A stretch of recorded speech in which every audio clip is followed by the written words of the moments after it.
Amchitka Island, far out in the Aleutian Island chain of Alaska, was the scene on October 2nd, 1969, at 12:06 p.m. Bering Daylight Time, when the United States Atomic Energy Commission detonated the Project Milrow nuclear explosive.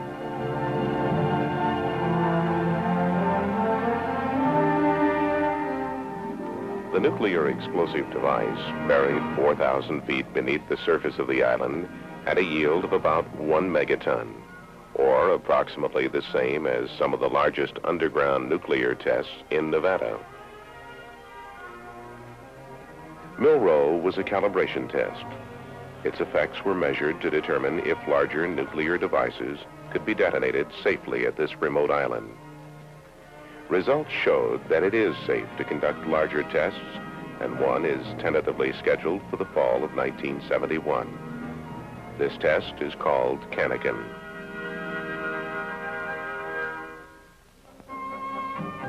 The primary testing location for the Atomic Energy Commission is in the vast areas of the Nevada test site, where contained underground nuclear tests have been conducted since 1957 to aid in the development of advanced weapons. As national defense requirements developed, it became apparent that the Nevada test site, within about 100 miles of Las Vegas, could not be used for some necessary higher yield tests because of possible damage to off-site structures from ground motion. Many new remote areas were examined: mountain basins in Wyoming, remote grazing lands of New Mexico, and far-off sections of Alaska. After careful consideration, 3 potential supplemental test areas were identified.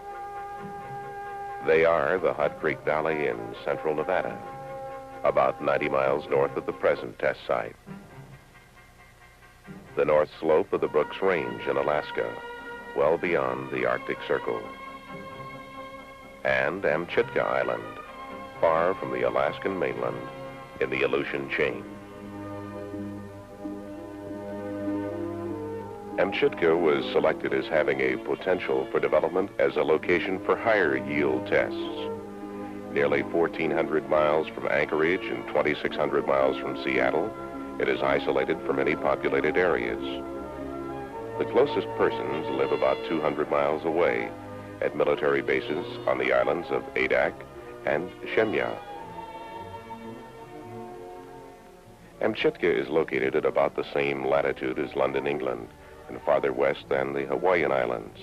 It's 42 miles long, 3 to 5 miles wide, and forms part of the southern boundary of the Bering Sea. The southern end of the island is low, but the higher northwest end has peaks up to 1,200 feet.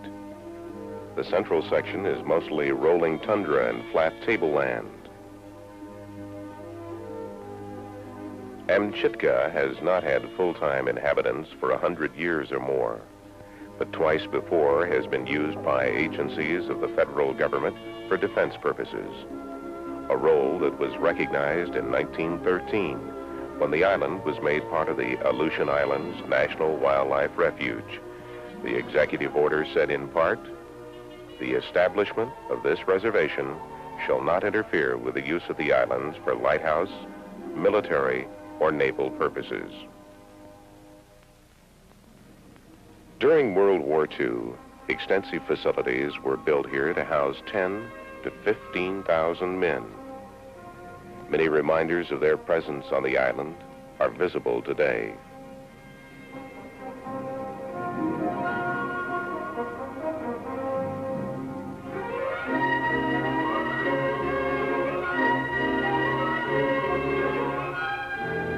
In 1965, the island was temporarily re-inhabited when the Department of Defense conducted Operation Longshot, an 80-kiloton underground nuclear detonation in a program to improve our ability to detect, locate, and identify underground nuclear explosions.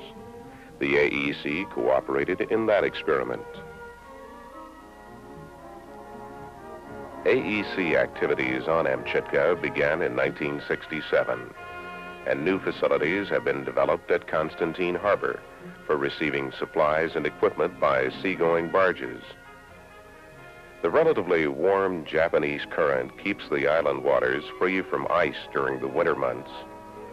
But the trip along the coastline from Seattle to Anchorage and out to Amchitka passes through some of the roughest waters used for commercial shipping.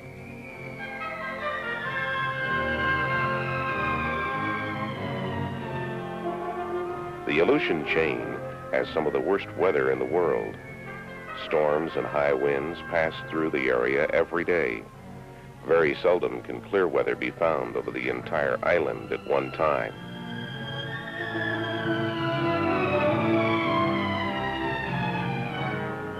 Since the AEC work began, aircraft visit the island frequently and make use of a reconditioned World War II runway. The addition of modern runway lighting and ground control approach radar makes landings possible in all but the worst weather. Amchitka is accessible and workable on a year-round schedule. Base Camp, the Center for Construction and Support Activities, is located on the southern end of the island near the airstrip. Offices, warehouses, and general shops are located here, as well as the main living quarters.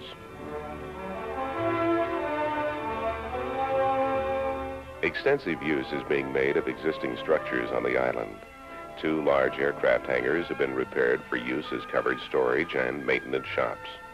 The hostile environment of Amchitka requires protection from the elements and continuing program of repair and maintenance for vehicles and equipment.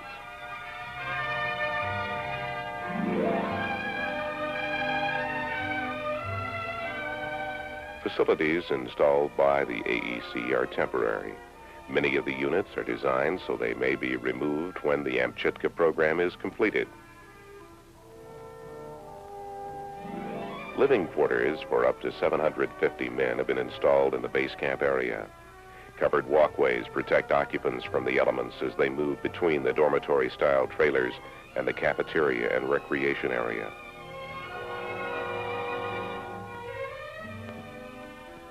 When AEC activities started on Amchitka, only a jeep trail known as Infantry Road led to the northwest end of the island, where the control point for conducting nuclear tests was to be established.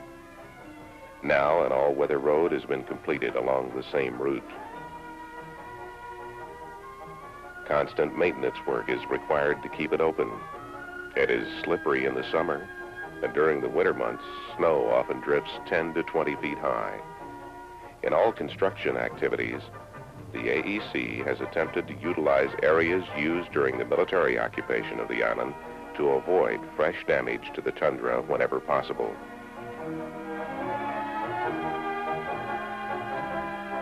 Microwave relay stations keep the northwest end of the island in communication with base camp. Early in 1969, a cable was laid to carry the firing signal and to relay data from the Milrow test location to the control point. Project Milrow was designed to yield the answer to whether Amchitka could accommodate safely one or more higher yield tests necessary for our national defense program. Preparations for possible nuclear tests included drilling several large diameter emplacement holes on the island. Holes up to 120 inches in diameter and 6,000 feet deep have been drilled using some of the largest and most powerful drilling equipment of the world. The geology and the hydrology of the test sites were thoroughly investigated and found to be satisfactory for testing.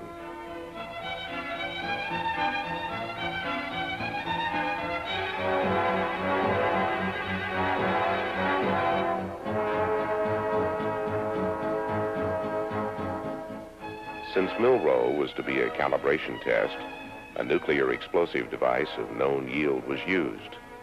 The actual site for emplacement of the device was approximately 4 miles northwest of the base camp area in a vertically drilled hole 4,000 feet deep. With the explosive device at the bottom of the hole, A careful refilling or stemming of the hole began. Alternate layers of sand and gravel, thoroughly dried by special processing, were fed from sealed rubber containers onto a conveyor belt until the 4,000-foot depth of the hole had been filled. This careful layering is provided so radioactive materials formed by the detonation will not reach the surface through the drilled shaft. The methods for containment of radioactive materials have been developed over a number of years at the Nevada test site. The successful application of these methods in previous higher yield tests, including 4 tests in the megaton range, has led to a high degree of confidence in the ability to assure containment in tests such as Milrow. No underground test conducted by the AEC with a yield of more than 50 kilotons has ever resulted in accidental venting of radioactivity to the surface.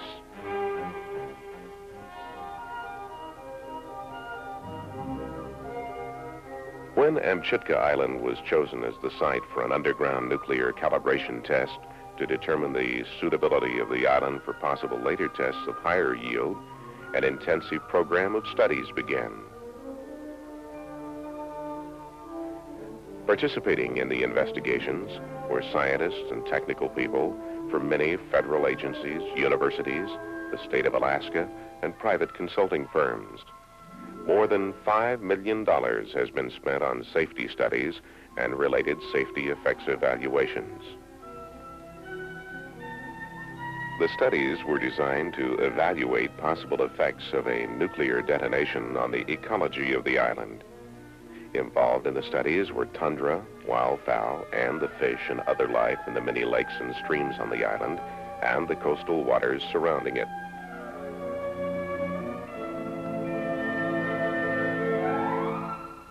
Extensive studies have been made on seismic activity in the vicinity of Amchitka.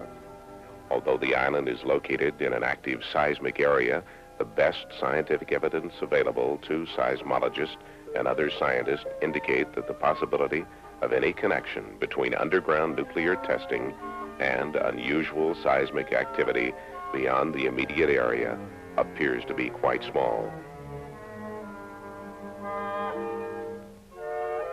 Archaeological surveys and excavations were conducted that will benefit future studies into the history of Amchitka and the Aleutian Island chain. 76 sites of historical interest were located, and 6 of these, near the Milrow test hole, were excavated.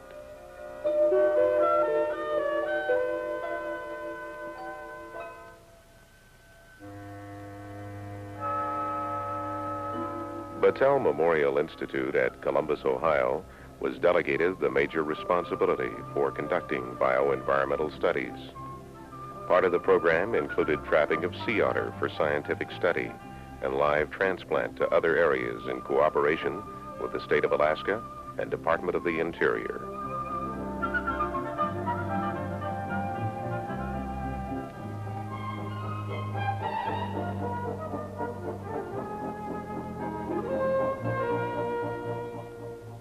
The studies were made to provide a base for predicting, evaluating, and documenting possible effects of the test.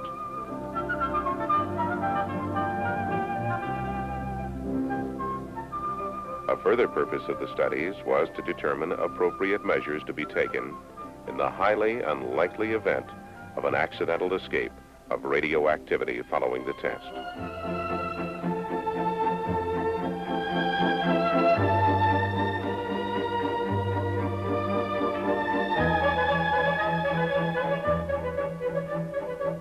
Particular attention was given to fish of commercial value, such as salmon, halibut, and the Pacific Ocean perch.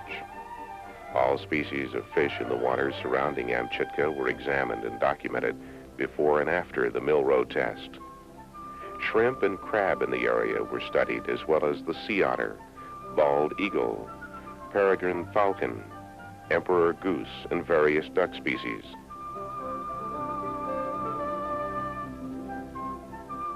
Due to the migratory patterns of much of the area's wildlife and the limited fishing season in waters surrounding Amchitka, it was determined that testing could be conducted safely and with minimal impact on the environment.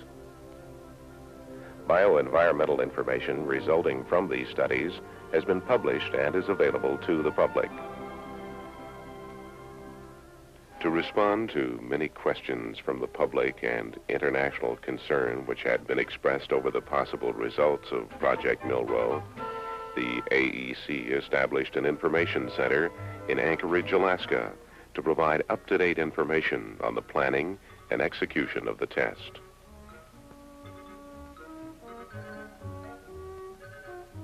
Questions regarding ground motion, possible tidal waves or tsunami, radiation, and environmental effects were answered by recognized authorities in these fields who formed a special panel to assist in predicting the effects that might be expected.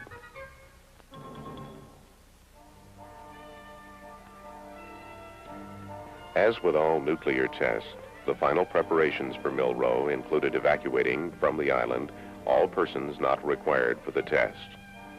Helicopters removed all but about 150 men to an offshore ship where they waited until the test manager gave the word for re-entry to begin.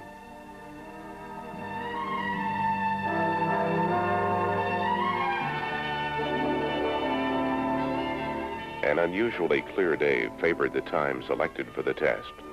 All dry runs and other preparations were completed. The test area was deserted, and the only people left on the island were gathered at the control point about 28 miles from ground zero. As the hour approached, live radio broadcasts from Amchitka were made to press representatives and officials assembled in Anchorage and interested listeners around the world. 15 seconds. 10, 9, 8, 7, 6, 5, 4, 3, 2, 1, 0.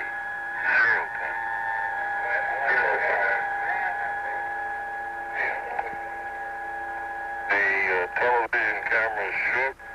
The building is still there. We're beginning to get some roll in the trailer here. It's a rather gentle roll, but continuing sometime. Scientists' predictions based on results of the earlier studies proved correct. Ground motion from the nuclear detonation caused some damage to a few cliffs and sea stacks that were used as perches and nesting places for some of the island's birds. But within 3 hours, bald eagles were observed perching on the sea stacks again. Captured sea otter had been placed in holding pens both on the seashore and in the ocean at varying distances from ground zero, some as close as 5,000 feet.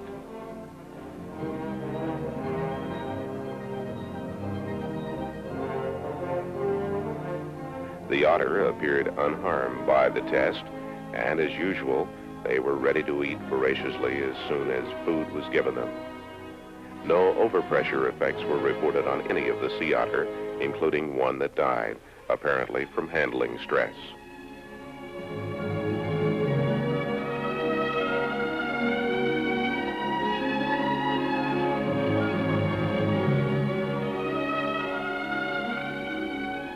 Some fish species under study were placed in live holding boxes to determine what effect overpressure and shock might have upon them. After thorough observation and examination, the fish were released with the exception of one Dolly Varden char that had died with no indication as to cause.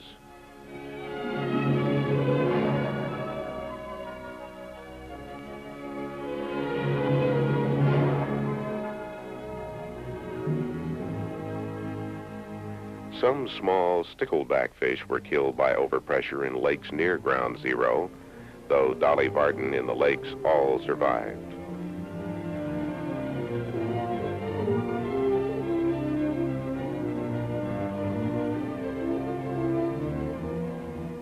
Along the coastlines near ground zero, some rock falls and peat and debris slides occurred, but helicopter observation and studies of shoreline photography could not detect any resultant damage to the island's fish or bird population.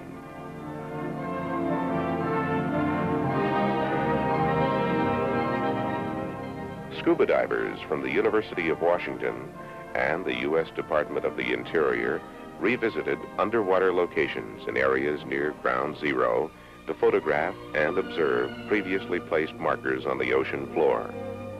Their observations indicated no noticeable change in the location of the ocean bottom markers. There was no evidence of damage to the ocean floor in the immediate vicinity of Amchitka following the detonation. AEC scientists had predicted there would be no release of radioactivity into the surrounding waters, and none has been measured.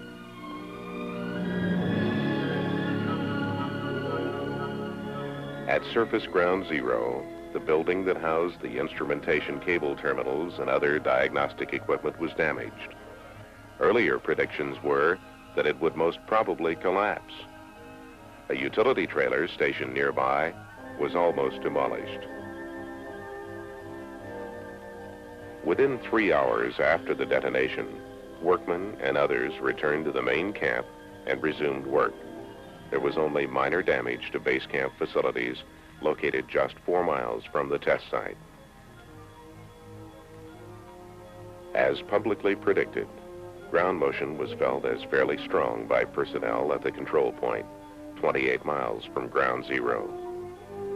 But the motion was barely perceptible to observers on ADAC, about 200 miles away. No water waves or tsunami effects were measured other than a very slight ripple noted near Amchitka. At 37 hours after the detonation, a shallow saucer-like subsidence formed on the surface near Ground Zero because of the collapse to the surface of the large spherical cavity formed 4,000 feet below. Following underground explosions of similar magnitude in Nevada, many small aftershocks have been recorded on sensitive seismic instruments. While a similar increase had been expected in the vicinity of Amchitka, seismic activity after the collapse appeared to be about normal for that region. Hundreds of tiny tremors, many of them associated with cavity collapse, were recorded during the first several hours after the event. This seismic activity stopped when the broken rock above the explosion-induced cavity collapsed to the surface.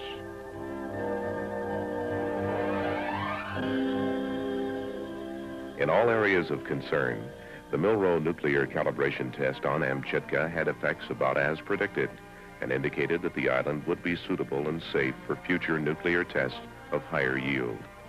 The next test, tentatively scheduled for the fall of 1971, will be Kennecken, which will have a yield of less than 5 megatons. Analysis of the Kennecken test results will continue for some time after the detonation. Following the test, a drilling program will begin to recover samples from the detonation zone underground for radiochemical analysis at the laboratory. Bioenvironmental programs will continue over a number of years to see if there are any changes in the ecology resulting from underground nuclear testing at Amchitka.